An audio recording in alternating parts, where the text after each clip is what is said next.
eh, masih ya melanjutkan topik tentang gereja,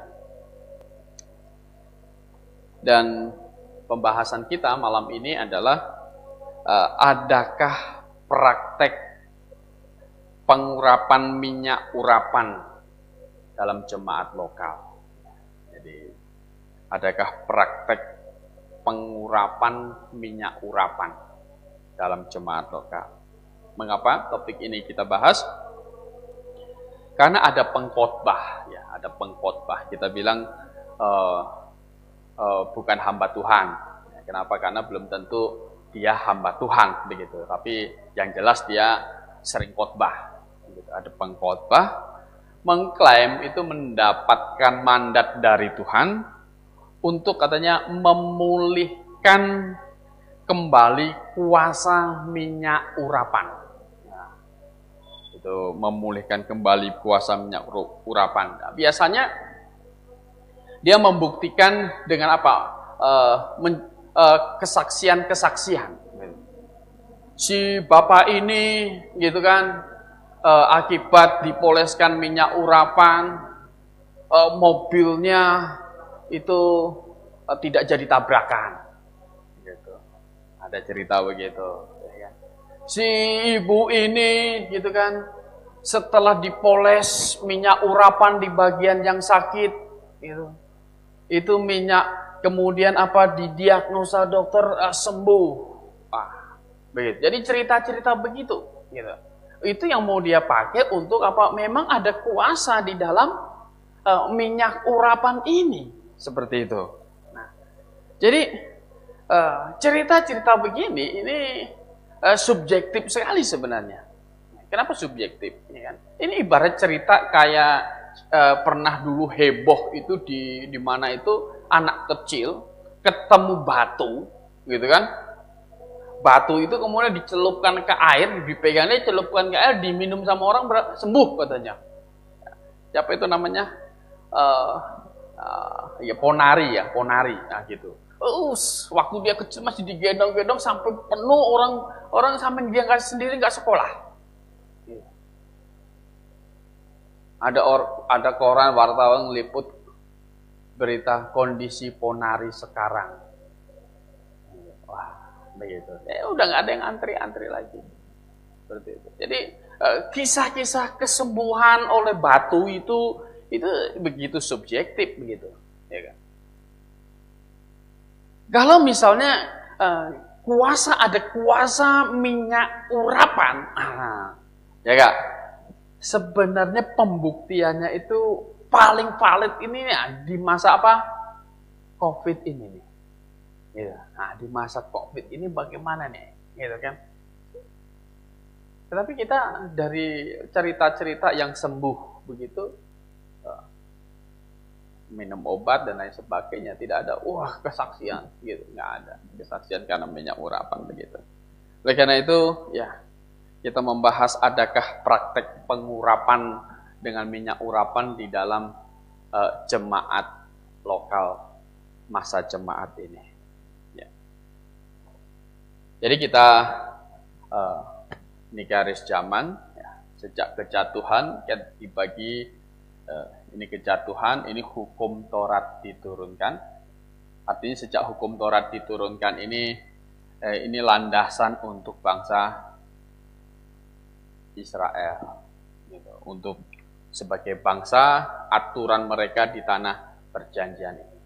Dan kita mendapatkan pengajaran minyak urapan ini juga di dalam ketentuan hukum Taurat. Gitu.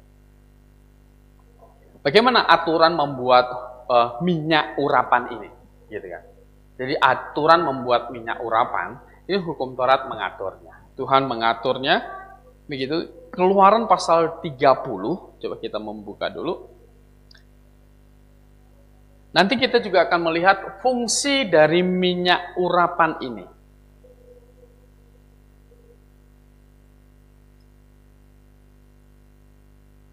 Nah ini diatur pembuatannya minyak urapan karena ini diperlukan untuk satu ibadah di dalam kemah suci nanti, begitu.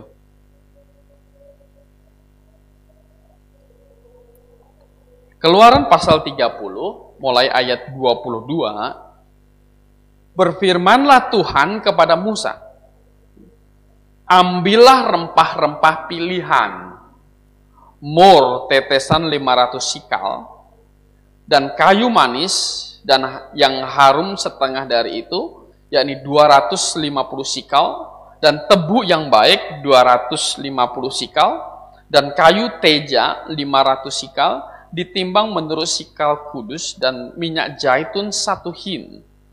Haruslah kau buat semuanya itu menjadi minyak urapan yang kudus, suatu campuran rempah-rempah yang dicampurkan dengan cermat, seperti buatan seorang tukang campur rempah-rempah. Itulah yang harus menjadi minyak urapan yang kudus. Haruslah engkau mengurapi dengan itu kemah pertemuan dan tabut hukum, meja dengan segala perkakasnya, kandil dengan perkakasnya, dan mezbah pembakaran ukupan, mezbah korban bakaran dengan segala perkakasnya, bejana pembasuhan dengan alasnya.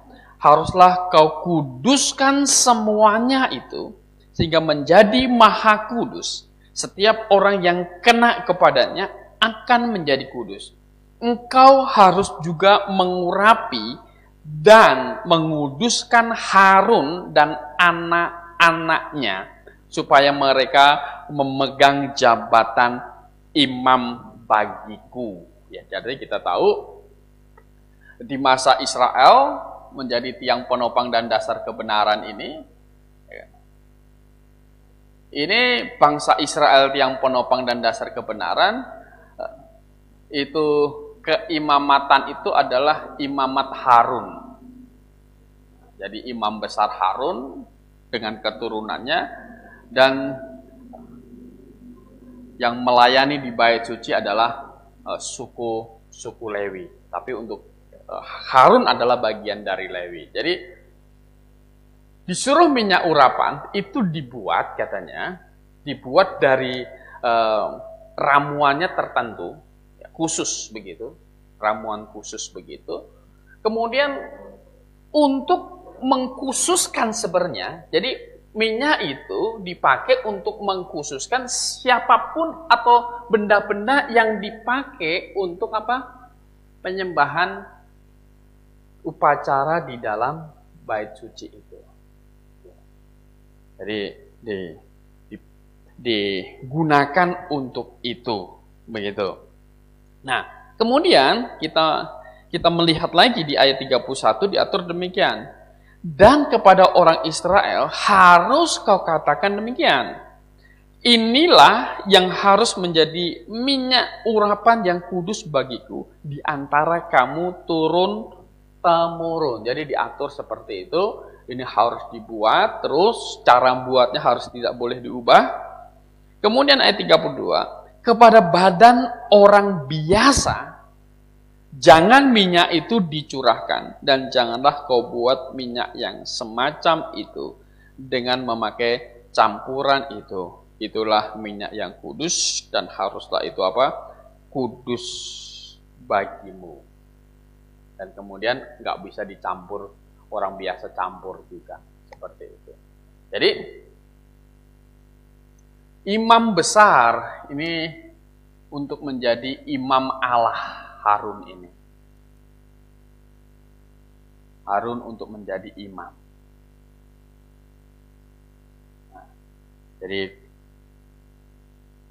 dengan diurapi dengan minyak urapan, ini menjadi tanda khusus, gitu kan, bahwa ini imam, gitu. Ini imam, ini dikhususkan Allah untuk melayani Allah. Jadi kita melihat bahwa aturan pembuatannya, gitu. Dan fungsinya tadi. Jadi fungsinya juga untuk perkakas di sini, ini diurapi dengan apa? Dengan minyak itu. Gitu. Jadi setelah diurapi, maka benda itu pun menjadi kudus. Gitu. Mengapa? Karena ini dikhususkan untuk pelayanan di dalam bait suci. Gitu. Jadi dibuat seperti itu. Jadi benda ini udah jadi berbeda dengan benda lain karena ini diurapi dengan minyak urapan seperti itu. Dan kemudian dijelaskan itu untuk Harun, gitu, imam, karena Harun adalah imam. Nah, kita mendapatkan bahwa fungsi dari minyak urapan ini untuk pengurapan Harun. Nah, kemudian perkakas, ya kan? Kemudian kalau kita membaca Imamat pasal 8, coba Imamat pasal 8 ini ada penegasan lagi.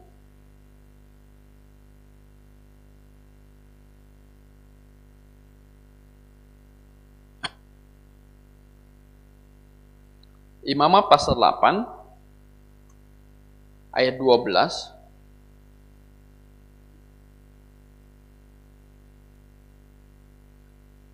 Ini bagaimana Musa mentapiskan Harun dan anak-anaknya ini. Ayat 12. Kemudian dituangkannya sedikit dari minyak urapan itu ke atas kepala Harun dan diurapinya dia untuk menguduskannya. Musa menyuruh anak-anak Harun mendekat, lalu dikenakannya lah kemeja kepada mereka, diikatnya ikat pinggang, dan dililitkanlah destar seperti yang diperintahkan Tuhan kepada Musa. Begitu, ayat 30. Dan lagi, Musa mengambil sedikit dari minyak urapan dan dari darah yang di atas mezbah itu, lalu dipercikkan kepada Harun, ke pakaiannya dan juga kepada anak-anaknya dan ke pakaian anak-anaknya. Dengan demikian ditabiskannya Harun pakaiannya dan juga anak-anaknya dan pakaian anak-anaknya. Jadi ini berfungsi untuk pentabisan, ya, pentabisan dari jabatan imam ini. Ini yang pertama. Dan juga benda-benda dalam pelayanan di bait Allah. Gitu. Jadi setelah dikasih minyak urapan begitu, maka sah. Gitu. Jadi pentabisannya seperti itu. Jadi pentabisan untuk jabat-jabat di dalam bait Allah. Itu yang pertama fungsinya. Jadi cara buatnya mesti tertentu. Jadi itu bukan minyak bimoli kamu doakan kemudian jadi minyak urapan begitu. Bukan. Atau minyak kelapa. Minyak kelapa didoakan, ya kan? Atau minyak sawit didoakan jadi minyak urapan, tidak seperti itu. Atau minyak zaitun, gitu kan? Didoakan kemudian otomatis jadi minyak urapan, tidak demikian. Walaupun di minyak zaitun ada bagian di dalam pembuatan minyak ini. Tetapi minyak ini juga yang mencampur bukan orang biasa. Gitu kan. Yang mencampur bukan orang biasa. Dan ini tidak boleh kena badan orang biasa. Pada waktu itu. Orang Israel biasa. Gitu. Bukan suku Lewi. Dia kena ini. Maka dia harus dihukum mati. Begitu peraturannya. Nah, karena ini adalah minyak yang sudah menjadi dikhususkan untuk pentabisan ini. Jadi orang tertentu, tidak semuanya orang kena. Begitu. Nah, kemudian itu jadi untuk pentabisan imam dan juga untuk raja. Gitu. Jadi pentabisan raja. Ya, pentabisan raja. Setelah bangsa Israel meminta raja, ya, Tuhan kan menyuruh untuk apa? Mengurapi Saul. Samuel disuruh mengurapi Saul. Saul kacau balau, gitu kan? Ya kan? Tuhan nggak berkenan lagi kepada Saul, walaupun sudah diurapi. Akhirnya Tuhan suruh Samuel pergi ke rumah Isai. Ya. Ada anak Isai, salah satu anak Isai yang akan Tuhan urapi begitu. Nah, jadi suruh anak Isai itu berjejer begitu. Nanti siapa yang ditunjuk, itu Tuhan akan bilang kepada Samuel. Coba kita membuka 1 Samuel pasal 16.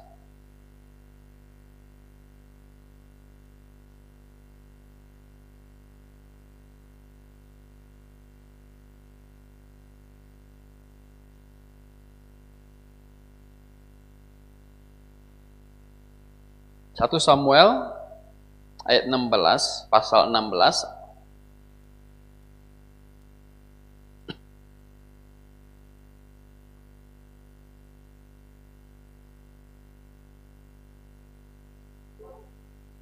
Ayat 12. Kemudian disuruhnyalah menjemput dia. Ia kemerahan, matanya indah dan parasnya elok. Tuhan berfirman, jadi ketika Daud lewat di depan Samuel, bangkitlah, urapilah dia, sebab inilah dia. Jadi ini adalah pentabisan Daud menjadi raja di hadapan Allah. Samuel diminta apa? Bangkit katanya, urapi dia, sebab inilah dia. Ayat 13, Samuel mengambil tampung tanduk yang berisi minyak itu dan mengurapi Daud di tengah-tengah saudaranya sejak hari itu. Dan seterusnya berkuasalah roh Tuhan atas Daud. Dan berangkatlah Samuel menuju Rama. Jadi Daud ditabiskan di hadapan Allah sebagai apa? Raja. Samuel disuruh mengurapi dengan minyak urapan. Kemudian jabatan yang penting di dalam perjanjian lama juga yang mendapatkan pengurapan itu adalah jabatan nabi. Jadi imam, raja, dan nabi. Coba kita buka 1 Raja-Raja.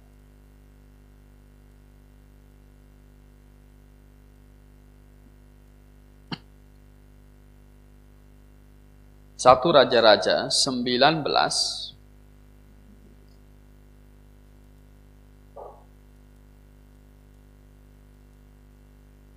Ini perintah Tuhan kepada Elia sebelum Elia naik ke surga begitu.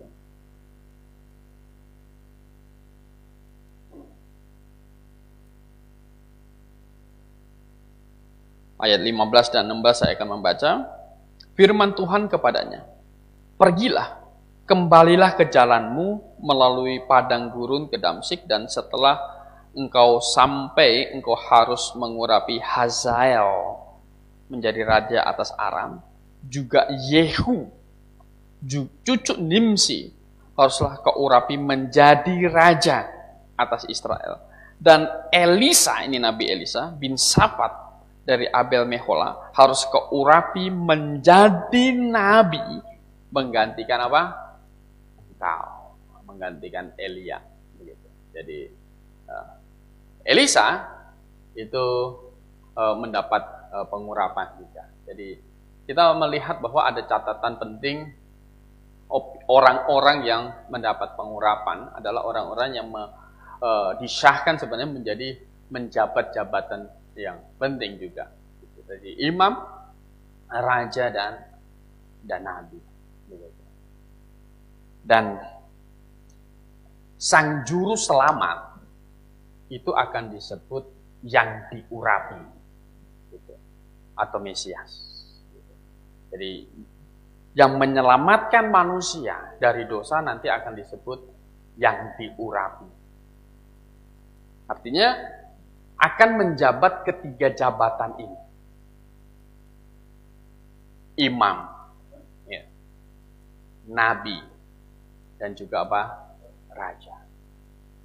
Maka argumentasi di dalam kitab Ibrani, Yesus Kristus itu menjadi imam atas dasar aturannya Melkisedek.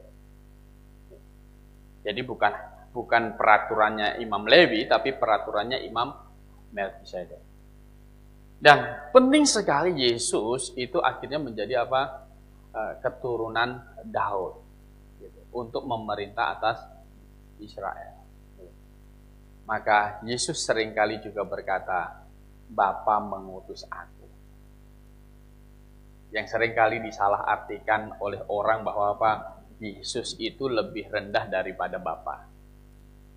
Mengapa ada Bapa mengutus aku? Karena di muka bumi ini Sang Mesias itu dia juga menjabat sebagai apa?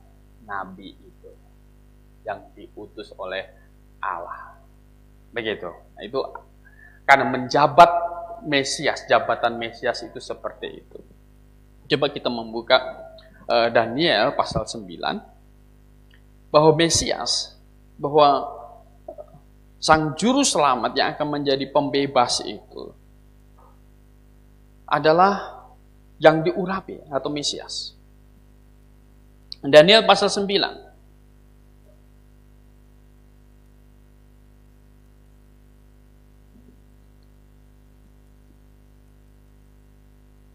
Daniel pasal 9 dari ayat 25. Maka ketahuilah dan pahamilah dari saat firman itu keluar, yakni bahwa Yerusalem akan dipulihkan dan dibangun kembali sampai pada kedatangan seorang yang diurapi, seorang raja. Jadi ini bicara tentang Tuhan Yesus di masa depan. Ayat 26. Sesudah ke-62 kali 7 masa itu akan disingkirkan seorang yang telah diurapi, padahal tidak ada salahnya apa-apa. Jadi ini bicara tentang Tuhan Yesus, penyingkiran Tuhan Yesus yang diurapi itu disingkirkan, penyaliban dia. Gitu. Nah, jadi di perjanjian lama dikatakan Mesias, Yesus Juru Selamat itu nanti adalah yang diurapi. Jadi gelar Mesias itu hanya bisa dikenakan kepada Yesus saja. Dia raja, dia imam menurut peraturan Melkisedek, dia nabi, dia berkata dia utusan. Begitu. Dan minyak urapan ini tidak ada kuasa. Salah kalau akhirnya berpikir minyak urapan ada kuasa, setelah diurapi akan jadi unggul. Begitu. Tidak. Saul sudah diurapi, gitu kan? Saul diurapi. Tetapi ketika Saul akhirnya tidak taat kepada Tuhan, Tuhan tinggalkan dia. Walaupun dia sudah apa? Diurapi. Ganti kepada Daud. Dan lebih tragis lagi adalah, tadi kita sudah membaca, Musa itu mengurapi bukan hanya Harun, tetapi anak-anak Harun. Gitu. Anak-anak Harun. Tapi bagaimana Alkitab mencatat cerita tentang dua anak Harun? Coba kita membaca imamat, ini dua anak Harun tercatat tidak baik. Imamat pasal 10.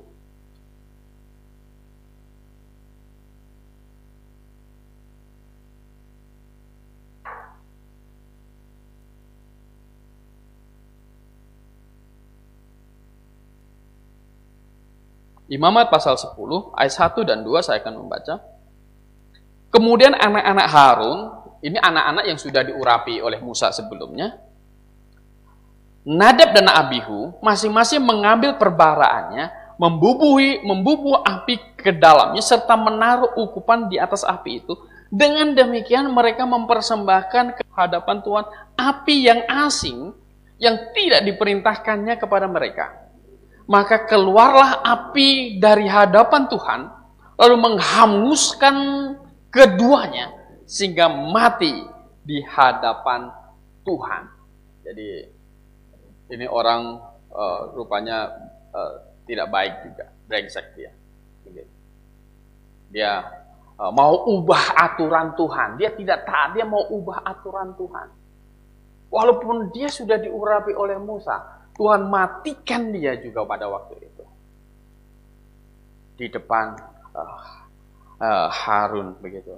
Dan kalau membaca ceritanya, Harun sendiri, anaknya dimatikan oleh Tuhan. Tetapi itulah Tuhan. Artinya kita belajar di sini. Yang sudah diurapi.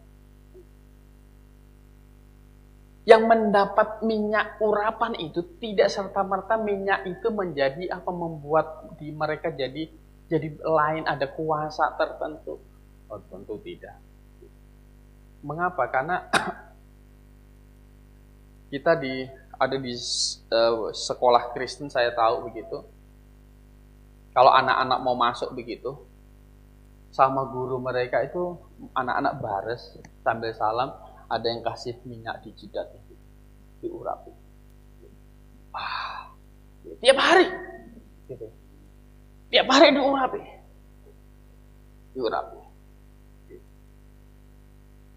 Supaya apa? Pintar. Pintar. Diurapi. Nah, kalau diurapi saja, anaknya nggak mau belajar, pintar nggak kira-kira? Kamu guyur pakai minyak, bukan cuma poles, kamu guyur pakai minyak, anaknya nggak mau belajar, pintar nggak dia? Ada pintar. Saya juga pernah masuk satu rumah begitu. Saya masuk satu rumah, dindingnya mulus gitu, dindingnya mulus. Tetapi ada di atas satu pintu begitu, itu ada bercak kayak minyak begitu. Saya tanya, apaan itu Pak? Itu waktu rumah ini diurapi. Gitu. Jadi dikasih minyak urapan. Katanya waktu pertama kali pindah ke situ, ada acara pengurapan rumah. Rumah itu begitu dipoles, disiram di situ, bercak masih ada. Supaya setannya pergi katanya. Gitu. Nah, supaya nggak ada setan. Karena apa? Karena diindoktrinasi ada kuasa di dalam minyak itu. Padahal minyak itu berfungsi di dalam hukum Taurat mengatur itu untuk pentabisan, gitu. Sebuah apa? Jabatan. Ada imam, ada nabi, ada raja. Nah. Dan kadang orang mengutip kitab Wahyu ini secara salah. Coba kita buka Wahyu. Termasuk pengkhotbah yang saya ceritakan di depan tadi, yang mengaku dikasih mandat dari Tuhan. Wahyu pasal 6.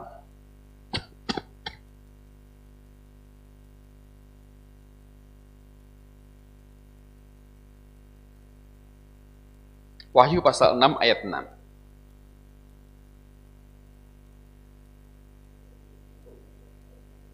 Dan aku mendengar seperti ada suara di tengah-tengah keempat makhluk itu berkata, secupak gandum sedinar dan 3 cupak jelai sedinar. Tetapi janganlah rusakkan minyak dan anggur. Kan dia bilang, janganlah rusakkan minyak dan anggur. Kenapa? Karena ada kuasa di dalam minyak urapan. Padahal ayat ini tidak ada hubungannya dengan apa? Nggak ada hubungannya dengan minyak urapan. Nggak ada hubungannya. Maksud ayat ini apa sih? Ini adalah bicara tentang nanti di masa setelah pengangkatan, yaitu terjadi di sini. Ada kesusahan yang Tuhan turunkan ketika meterai-meterai itu dibuka. Sehingga ada kesusahan ekonomi yang begitu rupa. Dikatakan di sini apa? Secupak gandum sedinar. Ya, secupak gandum sedinar. Jadi sedinar cuma dapat apa? Secupak. Berarti sangat mahal sekali. Sedinar cuma dapat secupak. Padahal sedinar pada waktu itu adalah upah kerja 1 hari. Kamu kerja 1 hari itu nggak bisa cukup untuk makan. Begitu. Gambarannya seperti itu. Mengapa? Karena normalnya itu dapat 10 itu, 10 cupak begitu. Normalnya begitu. Itu artinya bicara satu kondisi yang begitu sulit gitu. Tetapi Tuhan masih apa? Masih ringankan, jangan rusak yang minyak dan apa? Anggur. Begitu. Jadi ini tidak membicarakan keistimewaan dari minyak urapan. Ini tidak membicarakan minyak urapan sama sekali. Gitu. Nah, dalam jemaat lokal, jadi tadi ini untuk pentabisan imam, nabi, dan yang ketiga adalah apa? Raja. Nah, 3 jabatan ini ditabiskan dengan apa?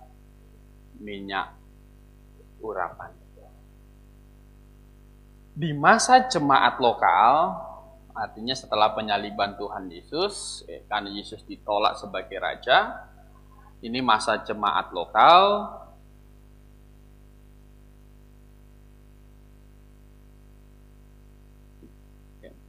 Efesus 4 ayat 11, jabatan imam, nabi, dan raja ini sudah tidak ada. Tinggal jabatan di dalam jemaat lokal itu dituliskan sebagai apa? Pemberita Injil, penginjil, 2 gembala,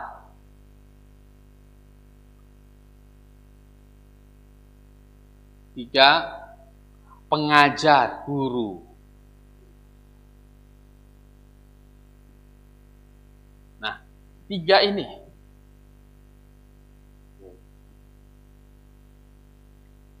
Jadi tidak ada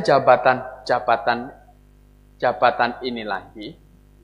Tetapi adanya adalah jabatan pemberita Injil, penginjil, gembala, dan pengajar. Jadi di dalam gereja tidak ada jabatan ini lagi. Jadi tidak ada jabatan yang diperlu untuk minyak urapan ini, tidak ada. Tidak perlu. Gitu. Di jemaat kan tidak ada raja. Siapa rajanya? Hah? Gembala kan bukan raja. Gitu. Gembala bukan raja. Gembala kan bukan imam. Gitu. Maka gereja yang Alkitabiah itu tidak ada acara gembala memberkati begitu. Dia bukan imam. Begitu. Tidak ada. Jadi penginjil, gembala, pengajar. Dan pejabat jemaat lokal ini ditabiskan, gitu kan? Ditabiskan itu bukan dengan diurapi.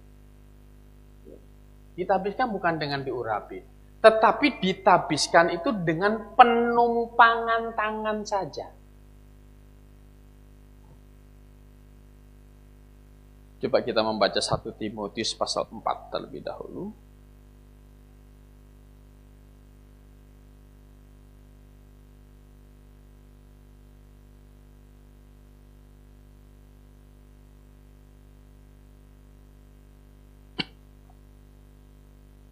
Satu Timotius pasal 4.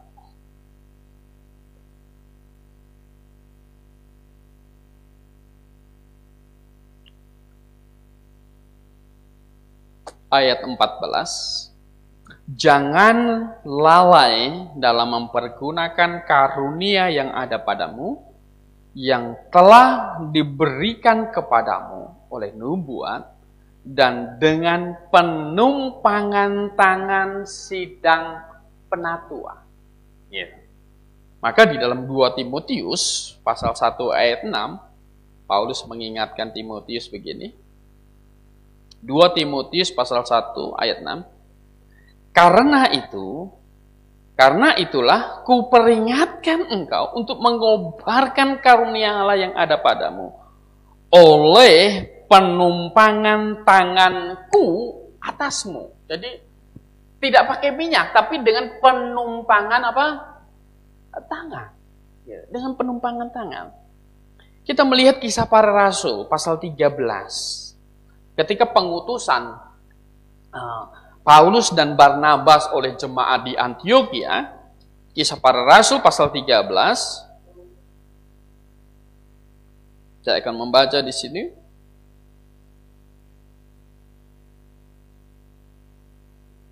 Ayat 2. Pada suatu hari ketika mereka beribadah kepada Tuhan dan berpuasa, berkatalah Roh Kudus, khususkanlah Barnabas dan Saulus bagiku untuk tugas yang telah kutentukan bagi mereka. Maka berpuasa dan berdoalah mereka, dan setelah meletakkan tangan ke atas kedua orang itu, mereka membiarkan keduanya apa? Pergi. Jadi ditabiskan dengan penumpangan tangan.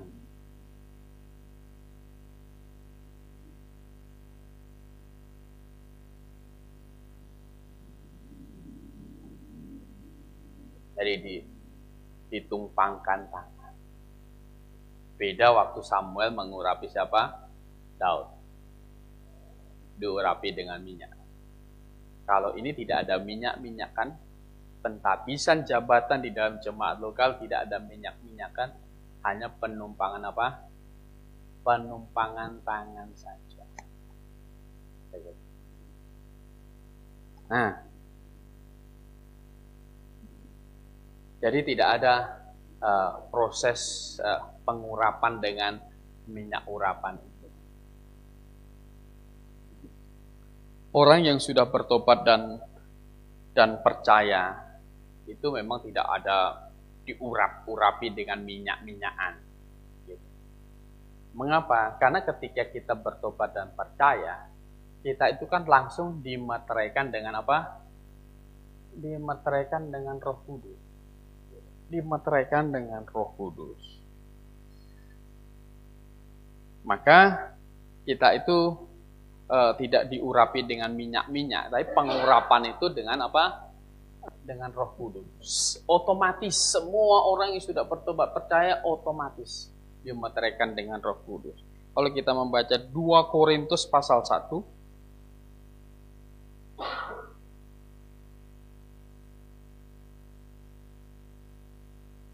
di 2 Korintus pasal 1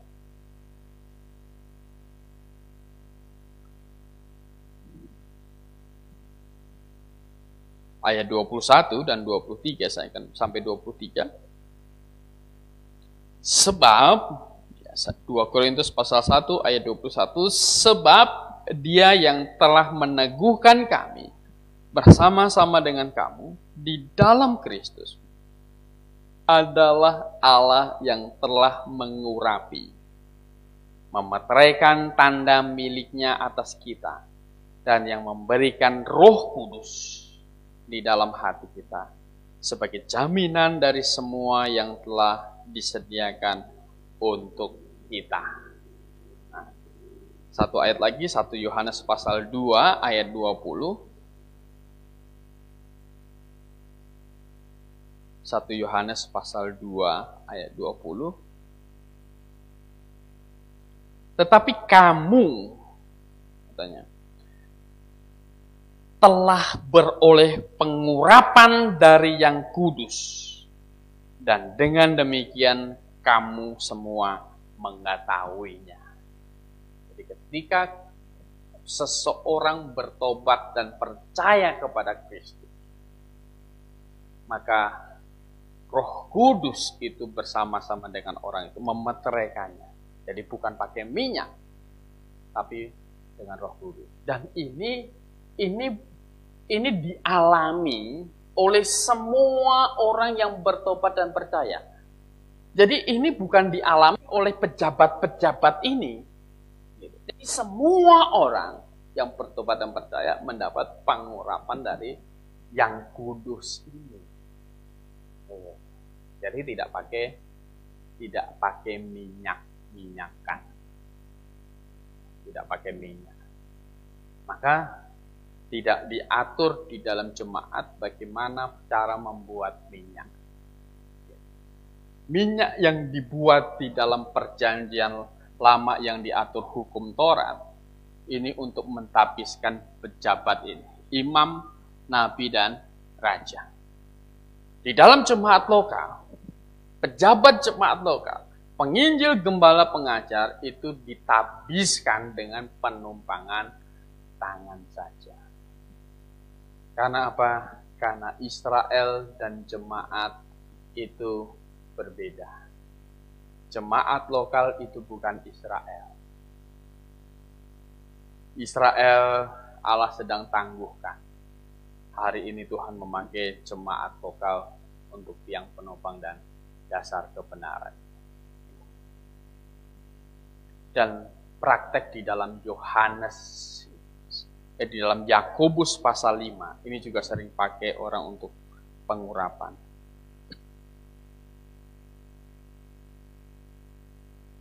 Yakobus pasal 5.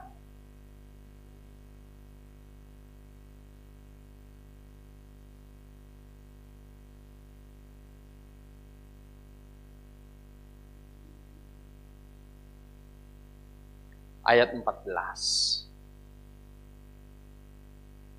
Dari ayat 13 ya, saya mau.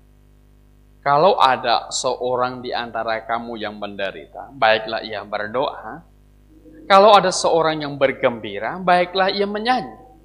Kalau ada seorang di antara kamu yang sakit, baiklah ia memanggil para penatua jemaat, supaya mereka mendoakan dia serta mengoleskannya dengan minyak dalam nama Tuhan.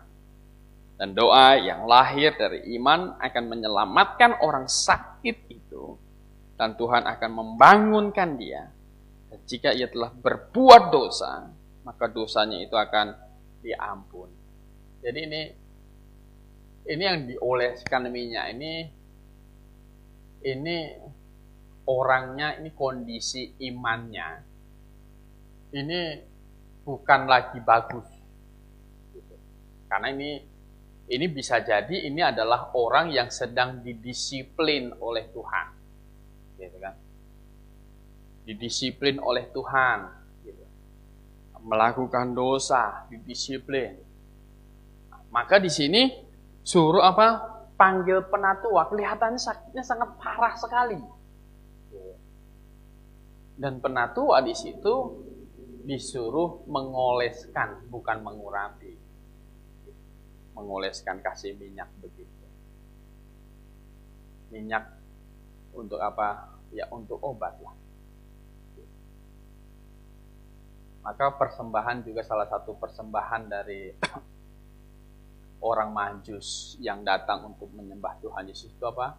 Emas, mur, dan apa? Kemenyan. Mur kan juga bisa dipakai untuk apa? Semacam obat poles begitu. Nah, minyak ini juga bisa. Hari ini kita juga sakit-sakit kita kasih minyak. Bukan berarti itu mengurapi. Karena pengurapan di dalam perjanjian lama, pengurapan itu selalu berbicara pentabisan. Pentabisan orang yang dikhususkan untuk menjabat sesuatu. Jadi, adakah praktek pengurapan minyak urapan dalam jemaat lokal? Tidak ada tentunya. Itu tidak alkitabiah kalau ada praktek seperti itu. Ya.